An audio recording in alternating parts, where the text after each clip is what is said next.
Capítulo 8. Emancipación del alma. El sueño y los sueños. ¿El espíritu encarnado permanece de buena gana en su envoltura corporal?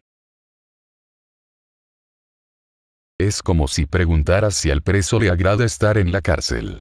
El espíritu encarnado aspira sin tregua a liberarse, y cuanto más grosera es la envoltura, tanto más desea deshacerse de ella.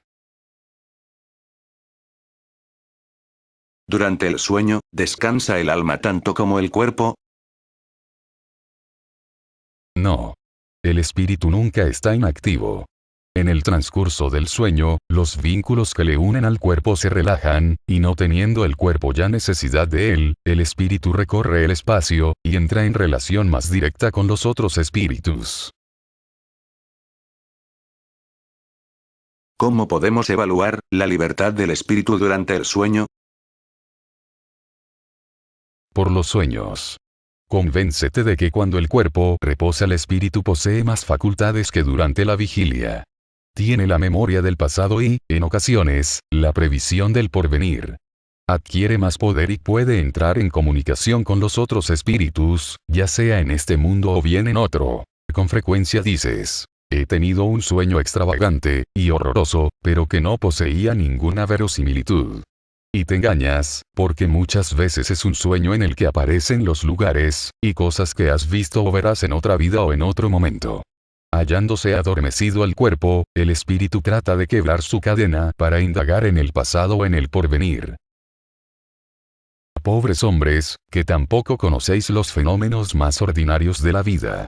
Creéis ser muy sabios, y las cosas más vulgares os confunden. Ante las preguntas que todos los niños formulan: ¿qué hacemos cuando dormimos? ¿Qué son los sueños?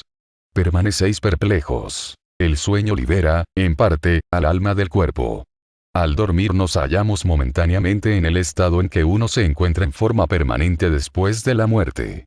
Los espíritus que al desencarnar se desprenden pronto de la materia han tenido en vida sueños lúcidos. Cuando dormían, se sumaban a la sociedad de los otros seres, superiores a ellos. Viajaban, conversaban y se instruían con ellos. Incluso trabajaban en tareas que al morir encontraron concluidas. Esto debe enseñaros una vez más a no temer la muerte, puesto que morís un poco todos los días, según la expresión de un santo. Esto se refiere a los espíritus elevados, porque el común de los hombres, que a su muerte deben permanecer largas horas en la turbación, en esa incertidumbre de que os han hablado, se marchan a mundos inferiores a la tierra, a donde antiguos afectos los reclaman, o bien van a buscar placeres quizá todavía más bajos que los que aquí tenían, aprendiendo doctrinas incluso más viles, y nobles y perjudiciales que las que profesaban en medio de vosotros. Y lo que engendra la simpatía en la tierra no es otra cosa que el hecho de sentirnos, al despertar, unidos por el corazón a aquellos con quienes acabamos de pasar 8 o 9 horas de felicidad o de placer. Lo que explica asimismo esas antipatías invencibles que a veces experimentamos, es que sabemos en el fondo de nuestro corazón que determinadas personas tienen una conciencia diferente a la nuestra, porque ya las conocemos sin haberlas visto jamás con nuestros propios ojos. Y esto es lo que inclusive explica nuestra indiferencia, puesto que no tratamos de hacer nuevos amigos cuando sabemos que tenemos otros que nos aman y reconfortan. En pocas palabras, el sueño influye en vuestra vida más de lo que pensáis. Por efecto del sueño los espíritus encarnados están siempre en relación con el mundo de los espíritus, y es esto lo que hace que los espíritus superiores consientan, sin demasiada repulsa, en encarnar entre vosotros. Dios ha querido que durante su contacto con el vicio puedan ir a revigorizarse a la fuente del bien, para no flaquear ellos mismos, que venían para instruir a los demás. El sueño es la puerta que Dios les ha abierto hacia sus amigos del cielo. Constituye la recreación después del trabajo, mientras esperan la gran liberación, la liberación postrera que debe devolverlos a su verdadero medio. El sueño es el recuerdo de lo que vuestro espíritu vio mientras dormíais. Pero notad que no en todos los casos soñáis, porque no os acordáis siempre de lo que habéis visto, o de todo lo que visteis. El recuerdo no os muestra al alma en todo su desarrollo. A menudo solo recordáis la turbación que acompaña a vuestra partida o reingreso, a lo que se agrega la memoria de lo que habéis hecho o de lo que os preocupa en estado de vigilia. A no ser por esto, ¿cómo explicaríais esos sueños absurdos, que tanto los más sabios como los más simples suelen tener? Los malos espíritus se sirven también de los sueños para atormentar a las almas débiles y pusilánimes. Por lo demás, veréis dentro de poco surgir otra clase de sueños. Es tan antigua como la de que vosotros conocéis, pero lo ignoráis. El sueño de Juana, el de Jacob, el de los profetas judíos, y de algunos adivinos hindúes. Ese sueño es el recuerdo del alma desprendida por completo del cuerpo, el recuerdo de esa segunda vida de que os hablaba yo hace poco. Poned mucha atención para distinguir esas dos especies de sueños entre aquellos que recordáis. De no hacerlo, incurriríais en contradicciones y errores que resultarían funestos para vuestra fe. ¿Por qué no recordamos siempre los sueños? En lo que tú llamas el dormir, hay solo el descanso del cuerpo, por cuanto el espíritu está siempre en movimiento. En el transcurso del sueño, recobra parte de su libertad, y alterna con aquellos a quienes ama, ya sea en este mundo o bien en otros. Pero, como el cuerpo es una materia pesada y grosera, conserva con dificultad las impresiones que ha recibido del espíritu, porque el espíritu no las percibió por intermedio de los órganos corporales. ¿Qué pensar del significado que a los sueños se atribuye? Los sueños no son en modo alguno verdaderos, como lo entienden los decidores de la buena ventura, porque es absurdo creer que soñar con tal cosa anuncia que ocurrirá tal otra. Son verdaderos, en el sentido de que presentan imágenes reales para el espíritu, pero que a menudo no tienen relación con lo que sucede en la vida corporal. Con frecuencia también, conforme hemos dicho ya, el sueño es un recuerdo. Y por último, puede ser en ocasiones un presentimiento del porvenir, si Dios lo permite, o la visión de lo que está aconteciendo en ese instante en otro lugar, a donde el alma se traslada. ¿No tenéis numerosos ejemplos de personas que se aparecen en sueños y advierten a sus parientes o amigos de lo que les sucede? ¿Qué son esas apariciones, sino el alma o espíritu de tales personas que acuden a comunicarse con el vuestro? Cuando adquirís la certidumbre de que lo que habéis visto ha tenido lugar en la realidad, ¿no es esta una prueba de que la imaginación no ha intervenido en nada en el fenómeno, sobre todo si eso no estaba en modo alguno en vuestra mente durante el estado de vigilia? Muchas veces vemos en sueños cosas que parecen presentimientos, y que después no se cumplen. ¿A qué se debe esto? Pueden cumplirse para el espíritu, si no es para el cuerpo, vale decir que el espíritu ve la cosa que desea porque va en su búsqueda. No hay que olvidar que durante el sueño el alma se halla siempre más o menos bajo la influencia de la materia y que, en consecuencia, no se libera nunca por entero de las ideas terrenales. De lo que resulta que las preocupaciones de la vigilia pueden otorgar a aquello que se ve la apariencia de lo que se desea o de lo que se teme. Es ese, en verdad, lo que se puede denominar un efecto de la imaginación. Cuando nos hallamos muy preocupados por una idea, relacionamos con ella todo lo que estamos viendo. Si vemos en sueños a personas vivientes, a lo que conocemos muy bien, realizando actos en los que no piensan ellas en manera alguna, ¿es ese un efecto de pura imaginación? En los que no piensan ellas en manera alguna. ¿Qué sabes tú? Sus espíritus pueden venir a visitar al tuyo, como el tuyo puede visitar al de ellas, y tú no conoces siempre en qué están pensando. Además, frecuentemente también aplicáis a personas que conocéis, y esto según vuestros propios deseos, lo que ha sucedido o sucede en otras existencias. ¿El sueño completo es necesario para la emancipación del espíritu? No. El espíritu recupera su libertad cuando los sentidos se adormecen. Aprovecha, para emanciparse, todos los instantes de respiro que el cuerpo le concede. Tan pronto como hay postración de las energías vitales, el espíritu se desprende, y cuanto más débil es el cuerpo, tanto más libre se halla el espíritu. En ocasiones nos parece escuchar en nuestro fuero interno, palabras pronunciadas con claridad, y que no tienen relación alguna con lo que nos preocupa. ¿A qué se debe esto? En efecto, y hasta frases enteras, sobre todo cuando los sentidos comienzan a aletargarse. A veces es un eco débil procedente de un espíritu que quiere comunicarse contigo. A menudo, en un estado que no llega a ser aún el de somnolencia, cuando permanecemos con los ojos cerrados vemos imágenes netas, figuras cuyos más pequeños detalles captamos. ¿Es efecto de una visión, o simplemente producto de la imaginación? Una vez aletargado el cuerpo, el espíritu intenta romper su cadena. Se traslada y ve. Si se estuviera dormido por completo, sería entonces un sueño. En ocasiones tenemos, durante el sueño o el adormecimiento, ideas que parecen muy buenas, y que a pesar de los esfuerzos que hacemos para recordarlas, se borran de nuestra memoria. ¿De dónde provienen tales ideas? Son el resultado de la libertad del espíritu, que se emancipa y disfruta de más facultades en ese momento. Suelen ser casi siempre consejos que dan otros espíritus. ¿De qué sirven esas ideas y consejos, puesto que perdemos su recuerdo, y no podemos, por tanto, aprovecharlos? Tales ideas pertenecen a veces más al mundo de los espíritus que al corporal. Pero casi siempre, si el cuerpo olvida, el espíritu recuerda, y la idea vuelve en el instante preciso como una inspiración momentánea. El espíritu encarnado, en los instantes en que se haya desprendido de la materia, y obra como espíritu, ¿sabe cuándo morirá? Muchas veces lo presiente. En ocasiones tiene de ello muy clara conciencia, y es esto lo que en estado de vigilia le da la intuición del hecho. De ahí procede que ciertas personas prevean a veces su muerte con gran exactitud.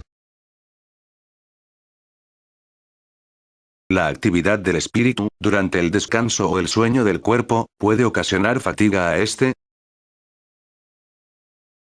Sí, por cuanto el espíritu se encuentra ligado al cuerpo, como el globo cautivo lo está al poste.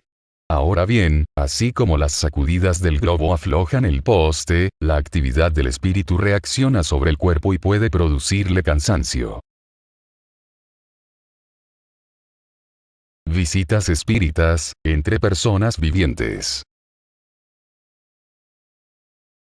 Del principio de la emancipación del alma, en el transcurso del sueño, parece resultar que llevamos una doble existencia simultánea. La del cuerpo, que nos provee la vida de relación exterior, y la del alma, que nos proporciona la vida de relación oculta.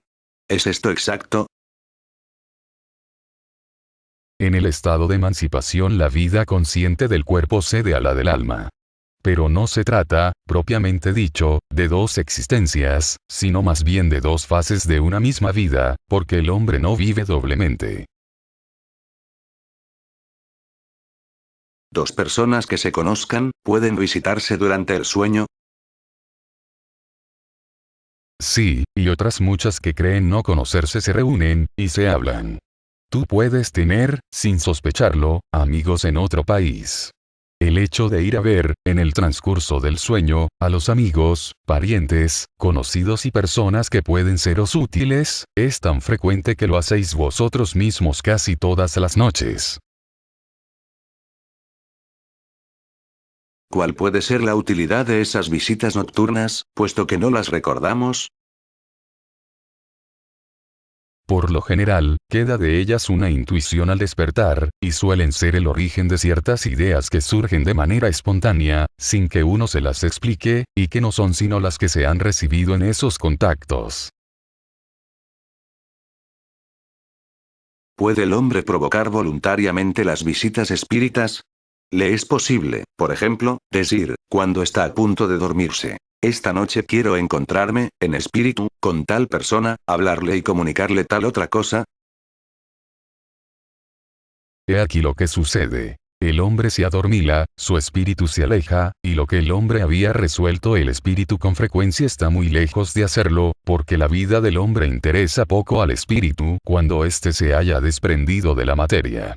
Esto se refiere a los hombres suficientemente elevados, pues los otros pasan de un modo muy distinto su existencia espiritual. Se dedican a sus pasiones o permanecen en la inactividad.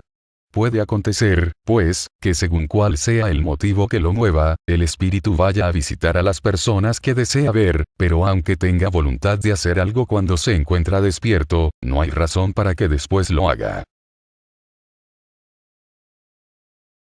Cierto número de espíritus encarnados pueden reunirse, pues, en asamblea.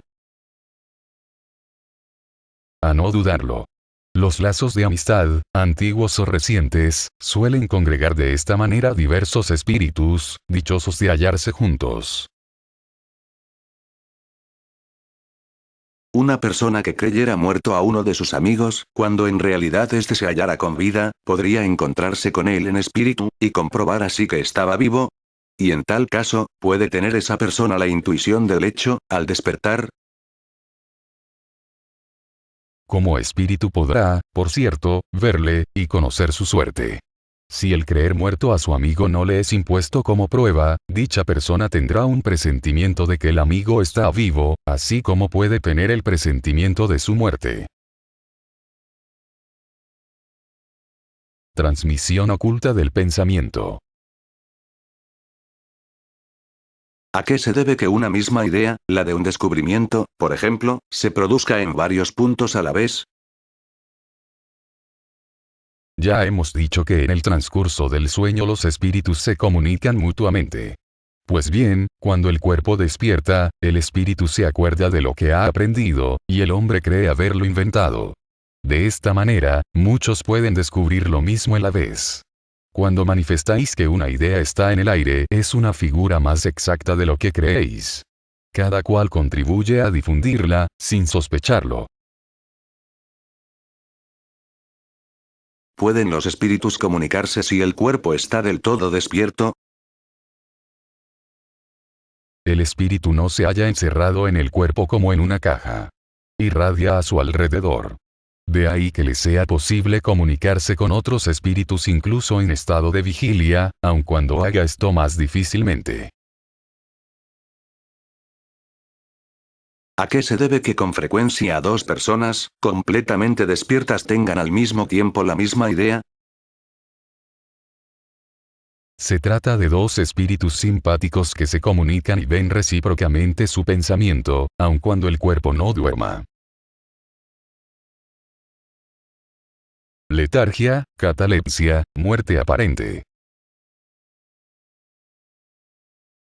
Los letárgicos y catalépticos por lo general ven y escuchan lo que sucede alrededor de ellos, pero no pueden manifestarlo. Tienen esas percepciones, por los órganos corporales, o sea, los ojos y los oídos. No, sino por el espíritu.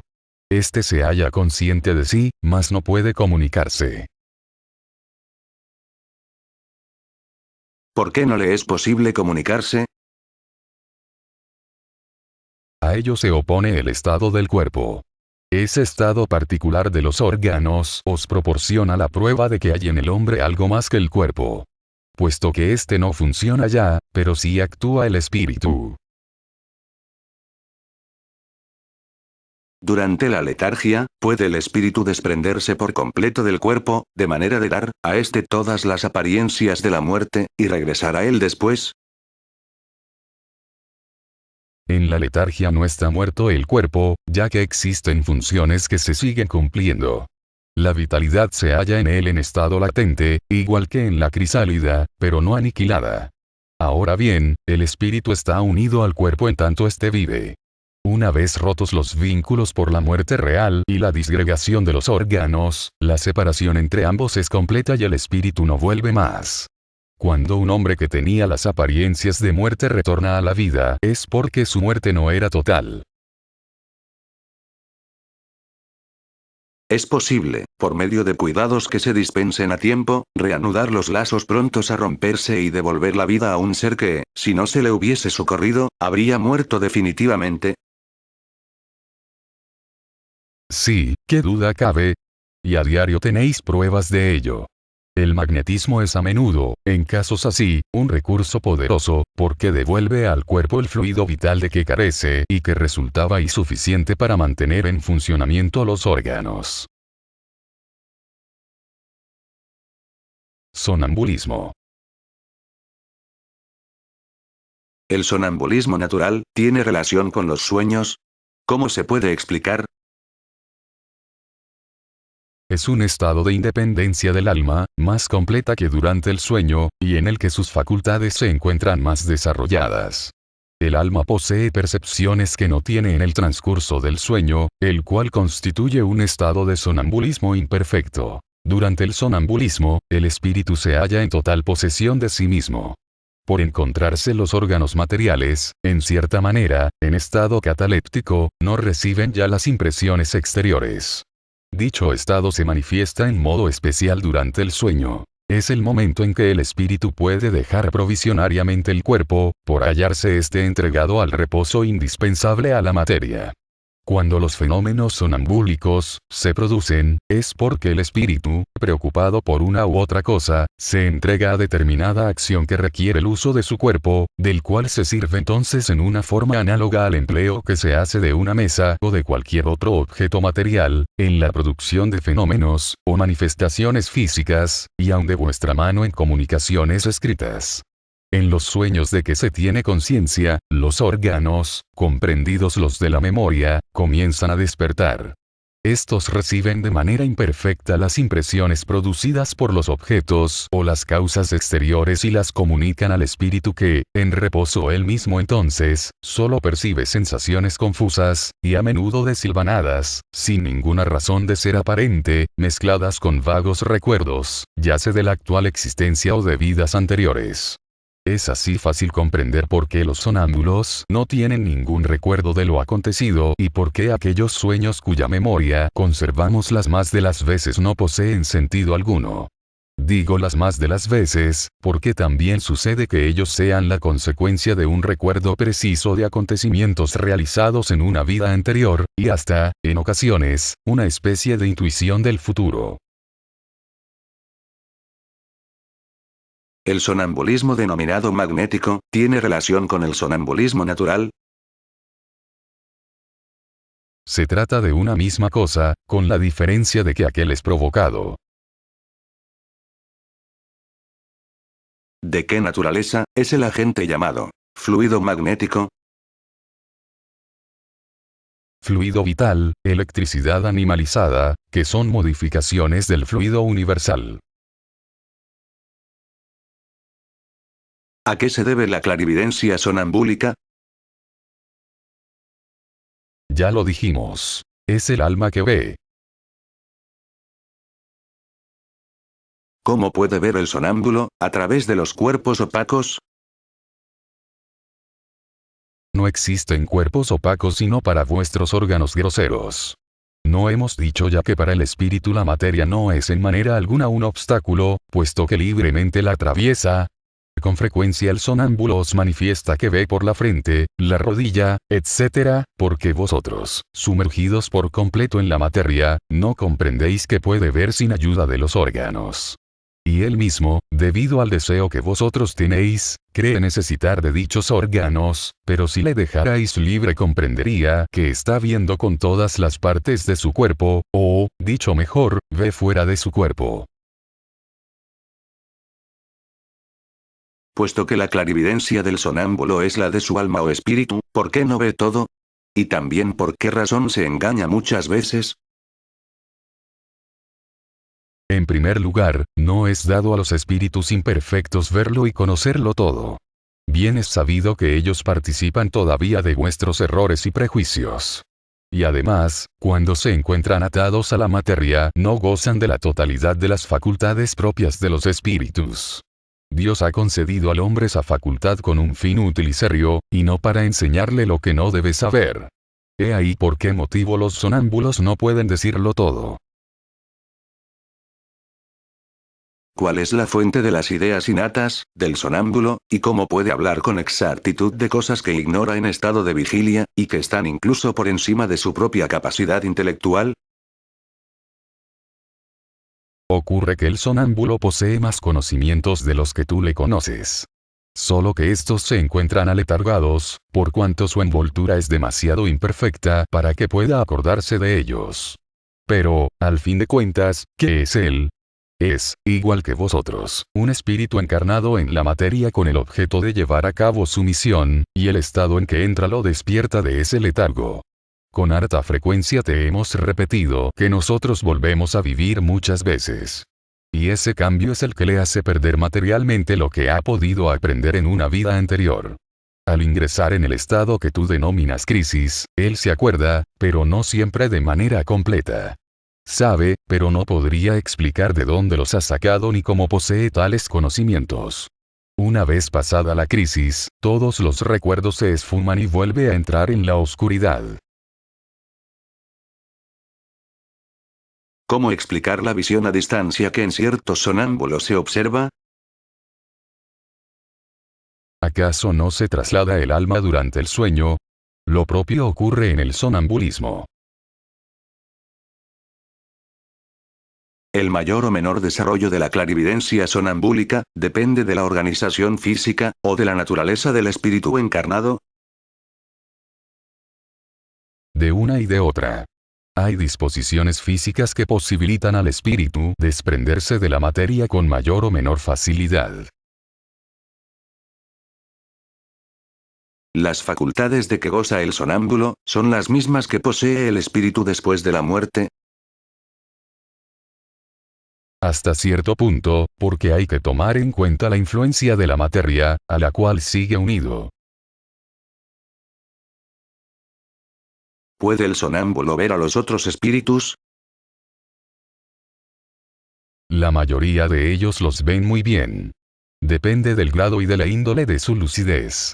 Pero, en ocasiones no se dan cuenta de ello en el primer momento, y los confunden con seres corporales. Esto ocurre, sobre todo, a aquellos sonámbulos que no tienen conocimiento alguno del espiritismo. No comprenden aún la esencia de los espíritus. Ello los asombra, de ahí que crean estar viendo seres vivientes. El sonámbulo que posee la visión a distancia, ¿ve desde el punto en que está su cuerpo, o desde aquel en que se encuentra su alma? A que esta pregunta, si es el alma la que ve, y no el cuerpo. Puesto que la que se traslada es el alma, ¿cómo puede el sonámbulo experimentar en su cuerpo las sensaciones de calor o frío, correspondientes al lugar en que se halla su alma, la cual está a veces muy lejos de su cuerpo? El alma no ha dejado por completo al cuerpo. Sigue ligada a él por el lazo que los une. Y ese vínculo es el que conduce las sensaciones. Cuando dos personas se comunican de una ciudad a otra, mediante la electricidad, esta constituye el lazo que une sus pensamientos. De ahí que conversen como si estuvieran una frente a otra. El empleo que hace un sonámbulo de su facultad, influye sobre el estado de su espíritu después de la muerte. Mucho, como el buen o mal uso de todas las facultades que Dios ha otorgado al hombre. Éxtasis. ¿Qué diferencia hay entre el éxtasis y el sonambulismo? El éxtasis es un sonambulismo más depurado. El alma del extático es todavía más independiente. ¿Penetra de veras el espíritu del extático en los mundos superiores? Sí, los ve y comprende la felicidad de quienes los habitan. De ahí que querría permanecer en ellos. Pero hay mundos que son inaccesibles para los espíritus que no están lo bastante purificados. Cuando el extático manifiesta el deseo de dejar la tierra, habla con sinceridad. ¿Y no es retenido aquí por su instinto de conservación? Ello depende del grado de pureza del espíritu. Si ve su posición futura mejor que su vida actual, se esfuerza por quebrar los vínculos que lo ligan a la tierra. Si se abandona al extático a sí mismo, ¿podría su alma dejar en forma definitiva el cuerpo? En efecto, puede morir. Por eso hay que atraerlo con todo lo que pueda retenerlo aquí, y en especial haciéndole comprender que, si rompiera la cadena que lo sujeta al mundo, ese sería el medio más seguro para no poder quedarse allá, donde comprende que sería dichoso. Hay cosas que el extático pretende ver y que, evidentemente, son el producto de una imaginación excitada por las creencias y preconceptos terrenales. ¿Todo lo que ve no es entonces real? Lo que está viendo es real para él. Pero, como su espíritu sigue bajo el influjo de las ideas terrenas, puede que lo vea a su modo o, mejor dicho, tal vez lo exprese en un lenguaje conforme a sus preconceptos y a las ideas con que lo educaron, o a las vuestras, para darse a entender mejor. Sobre todo en este sentido puede incurrir en error. ¿Qué grado de confianza es posible conceder a las revelaciones de los extáticos? El extático podrá engañarse con mucha frecuencia, sobre todo cuando quiere penetrar en aquello que debe seguir siendo un misterio para el hombre, porque en tal caso se abandona sus propias ideas, o bien se convierte en juguete de espíritus embusteros que aprovechan su entusiasmo para fascinarlo. ¿Qué consecuencias es posible extraer de los fenómenos del sonambulismo y del éxtasis? ¿No constituirían, quizá, una especie de iniciación para la vida futura? O, para decirlo mejor, lo que el hombre entrevé es la vida pasada, y la vida futura. Estudie él estos fenómenos y encontrará en ellos la solución de más de un enigma que su razón trata inútilmente de develar. Los fenómenos del sonambulismo y del éxtasis, ¿podrían estar de acuerdo con el materialismo? El que los estudie de buena fe, y sin prevención no podrá ser ni materialista ni ateo. Doble vista. El fenómeno designado con el nombre de doble vista, ¿tiene relación con el sueño y el sonambulismo? Todo esto es una misma cosa. Lo que denominas doble vista, es el espíritu en estado de mayor libertad, aunque el cuerpo no esté dormido. La doble vista es la vista del alma. ¿Es permanente la doble vista? La facultad, sí. Su ejercicio, no. En los mundos menos materiales que el vuestro, los espíritus se desprenden con mayor facilidad y entran en comunicación recíproca por el solo vehículo del pensamiento, sin excluir, empero, el lenguaje articulado. Asimismo, la doble vista es allí, para la mayoría, una facultad permanente. Su estado normal puede compararse al de vuestros sonámbulos lúcidos, y esa es también la razón por la cual se manifiestan a vosotros más fácilmente que aquellos otros que están encarnados en cuerpos más groseros. ¿Se desarrolla la doble vista de una manera espontánea, o por voluntad del que está dotado de ella? En la mayoría de los casos es espontánea, pero muchas veces también la voluntad desempeña en ella un rol importante. Así, toma como ejemplo a esas personas a las que se conoce como pronosticadores de la buena ventura, algunas de las cuales poseen esta facultad, y verás que es la voluntad la que las ayuda a desarrollar esa doble vista, así como la que tú llamas visión. ¿La doble vista, es susceptible de desarrollarse mediante el ejercicio? Sí, el trabajo trae siempre progreso, y el velo que cubre las cosas se torna menos denso. ¿Esa facultad, depende de la organización física? Por cierto que la organización física desempeña un papel. Hay organismos que son refractarios a ella. ¿A qué se debe que la doble vista parezca ser hereditaria, en determinadas familias? Similitud de organización, que se transmite de unos individuos a otros, así como sucede con las demás cualidades físicas. Además, desarrollo de la facultad mediante una especie de educación, que también se transmite de uno a otro. ¿Es cierto que determinadas circunstancias desarrollan la doble vista? La enfermedad, la proximidad de un peligro, una gran conmoción, pueden manifestarla.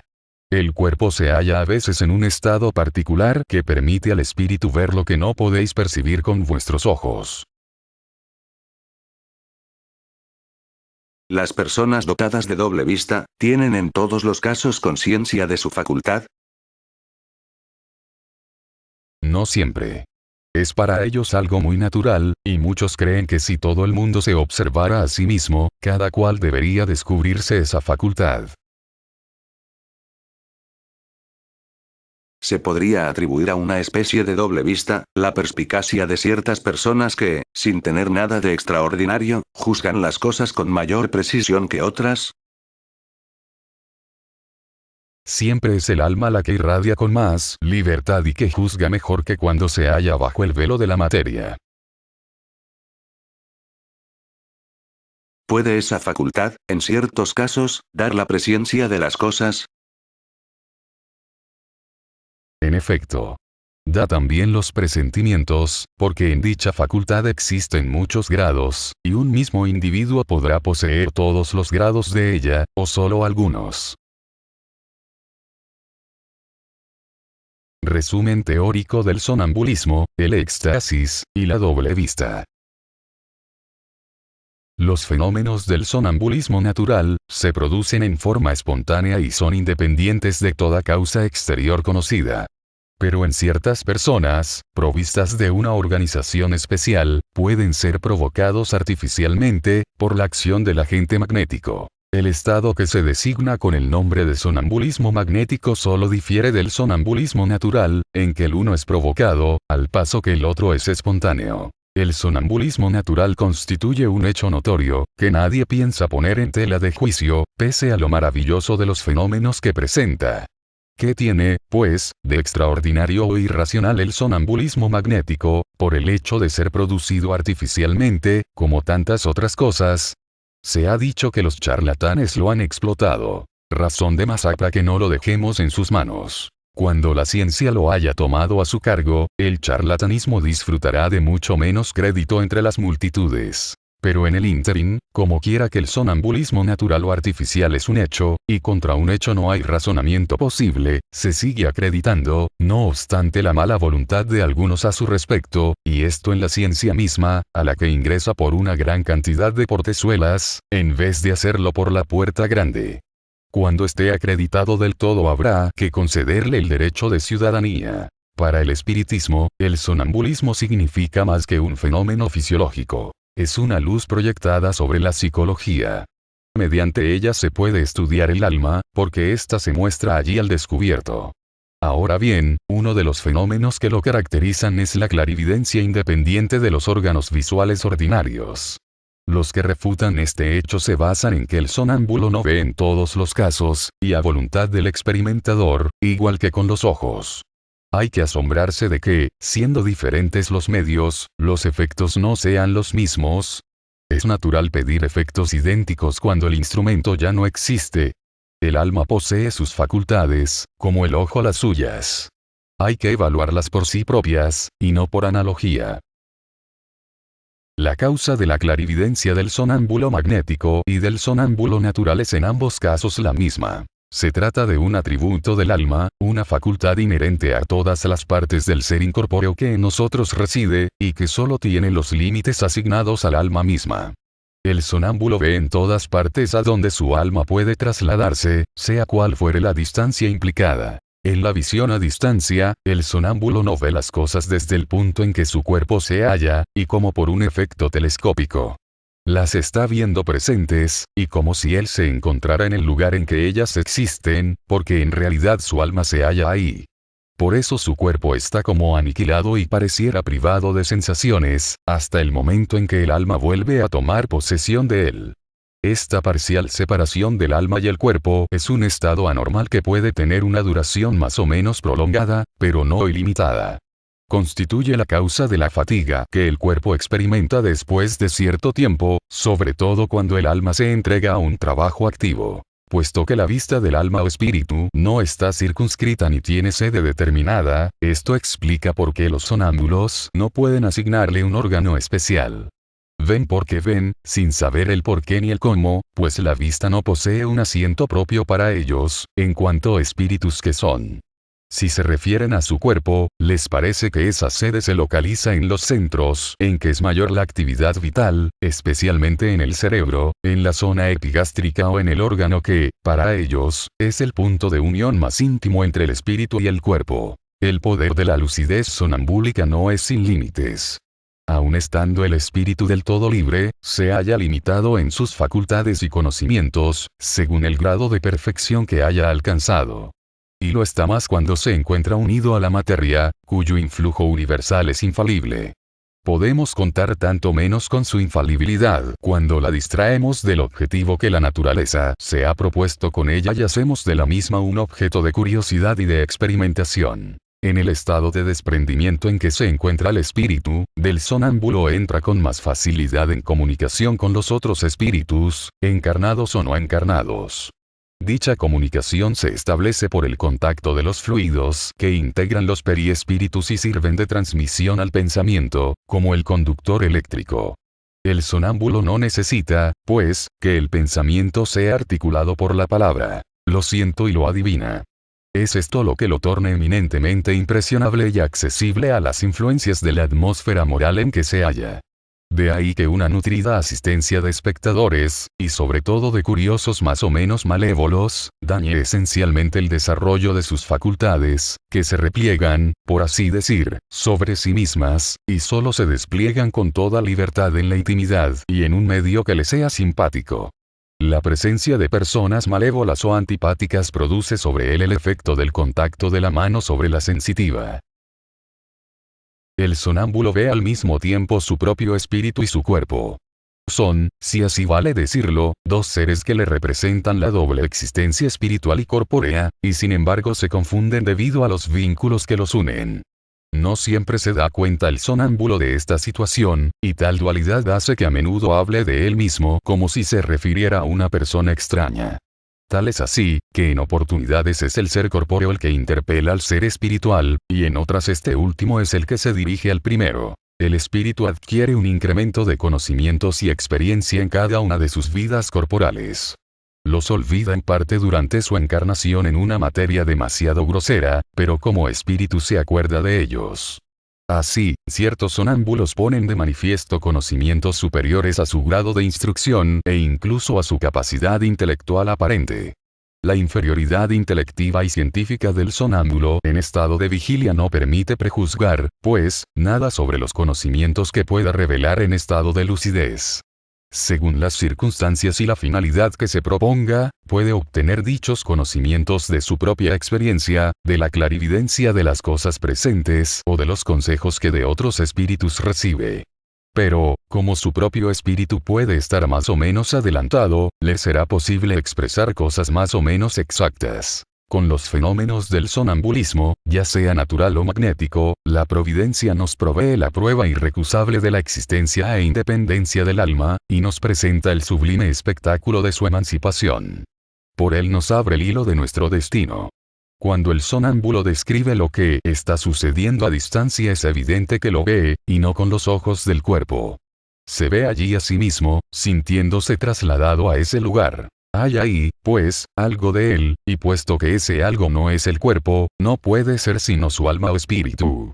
En tanto el hombre se extravía en las sutilezas de una abstracta e ininteligible metafísica para correr en busca de las causas de nuestra existencia moral, Dios pone a diario ante sus ojos y al alcance de su mano los medios más simples y patentes para el estudio de la psicología experimental. El éxtasis es el estado en que la independencia entre el alma y el cuerpo se manifiesta de la manera más perceptible y se torna, en cierto modo, palpable. Durante el sueño y en el sonambulismo, el alma erra por los mundos terrenales.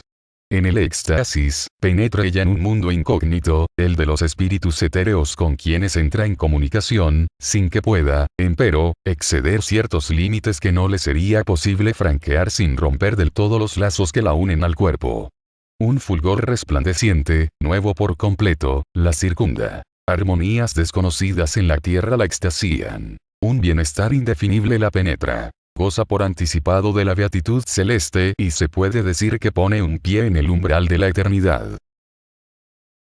En el estado de éxtasis el aniquilamiento del cuerpo es casi total. Solo le resta, por así decir, la vida orgánica, y se siente que el alma no está ligada a él más que por un hilo, que un esfuerzo adicional quebraría sin remedio. En ese estado, todo pensamiento terreno desaparece, para dar lugar al sentimiento depurado que constituye la esencia misma de nuestro ser inmaterial. Todo él entregado a tan sublime contemplación, el extático solo considera la vida como una momentánea detención en el camino. Para él, bienes y males, alegrías groseras y miserias de este mundo no son sino fútiles incidentes de un viaje del cual se siente dichoso de alcanzar el fin. Sucede con los extáticos lo que con los sonámbulos. Su lucidez puede ser más o menos perfecta, y su propio espíritu, según sea su grado de elevación mayor o menor, es asimismo más o menos apto para conocer y comprender las cosas. En ocasiones hay en ellos más exaltación que verdadera lucidez, o, dicho mejor, esa exaltación perjudica a su lucidez. De ahí que sus revelaciones sean a menudo una mezcla de verdades y errores, de sublimidades y absurdos, e incluso ridiculeces. Los espíritus inferiores suelen sacar partido de tal exaltación, que es siempre causa de debilidad cuando no se sabe refrenarla, para dominar al extático, y con este propósito se revisten a sus ojos de apariencias que lo mantienen dentro de sus ideas o prejuicios de la vigilia. Es este un escollo, pero todos los extáticos no son iguales. Toca a nosotros juzgar con frialdad y pesar sus revelaciones en la balanza de la razón. La emancipación del alma se manifiesta a veces en estado de vigilia y produce el fenómeno designado con el nombre de doble vista, que otorga, a quienes están dotados de ella, la facultad de ver, escuchar y sentir más allá de los lindes de nuestros sentidos. Perciben las cosas ausentes en todas partes a las que el alma extiende su acción. Podríamos decir que ven por medio de la vista ordinaria y como por una suerte de espejismo. En el instante en que se opera el fenómeno de la doble vista cambia en forma perceptible el estado físico. Los ojos presentan cierta vaguedad, el sonámbulo mira sin ver, toda su fisonomía refleja una especie de exaltación. Se comprueba que los órganos de la visión son ajenos al fenómeno, por cuanto la visión persiste aunque estén los ojos cerrados. Esta facultad les parece, a los que de ella gozan, tan natural como la de ver. Para ellos es un atributo de su ser, que no consideran excepcional. El olvido sucede casi siempre a esa lucidez transitoria cuyo recuerdo, cada vez más nebuloso, concluye por desaparecer, como el de un sueño. El poder de la doble vista varía desde la sensación confusa hasta la clara y nítida percepción de las cosas presentes o ausentes. En estado rudimentario, da a ciertas personas tacto, perspicacia, una especie de seguridad en sus actos, que se puede denominar la exactitud de la penetración moral. Cuando está más evolucionada, suscita presentimientos.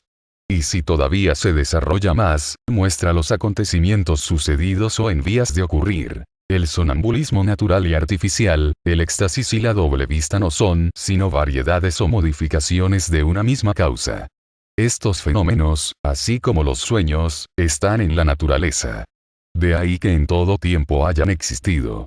La historia nos muestra que fueron conocidos, e incluso explotados, desde la más remota antigüedad, y en ellos encontramos explicación para una multitud de hechos que los prejuicios hicieron que se tuvieran por sobrenaturales.